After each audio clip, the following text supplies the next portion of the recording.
Hello everyone, welcome back to my channel. Here to do y'all breakdown sermons for May the 26th, 2024. We'll be reading Acts chapter 14 in the New Testament. Acts stands for transition. Let's begin.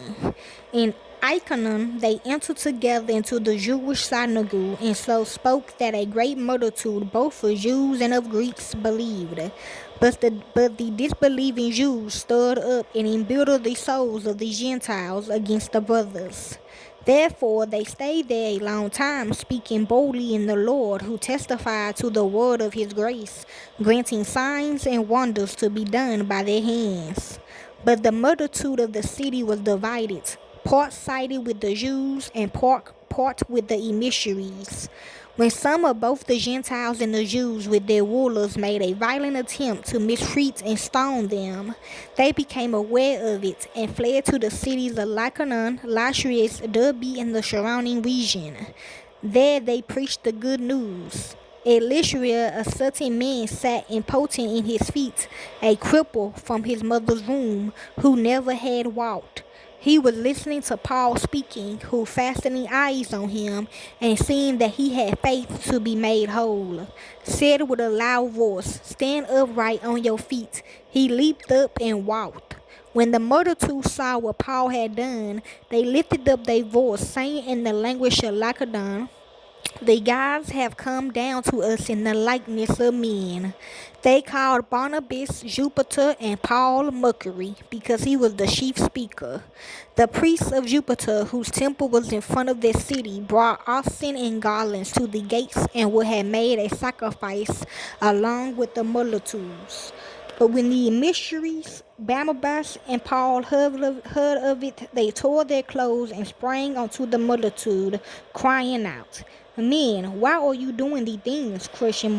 We also are men of like passions with you, and bring you good news that you should turn from these vain things to the living God, who made the sky, the earth, the sea, and all that is in them, who in the generations gone by allowed all the nations to walk in their own ways. Yet he didn't leave himself without witness, in that he did good and gave you rains from the sky and fruitful seasons, filling our hearts with food and gladness. Even saying these things, they hardly stopped the multitudes from making a sacrifice to them. But some Jews from Antioch and Iconium came there, and having persuaded the multitudes, they stoned Paul and dragged him out of the city, supposing that he was dead. But as the disciples stood around him, he rose up and entered into the city. On the next day he went out with Barnabas to Derbe. When they had preached the good news to that city and had made many disciples, they returned to Lystra, Iconium, and Antioch, strengthening the souls of the disciples, exhorting them to continue in the faith, and that though many afflictions we must enter into God's kingdom. When they had appointed elders for them in every assembly and had prayed with fasting, they commended them to be the Lord, on whom they had believed. They passed through Pisidia and came to Pamphylia. When they had spoken the word in Perga, they went down to Attalia. From there they sailed to Antioch, from where they had been committed to the grace of God for the work which they had fulfilled.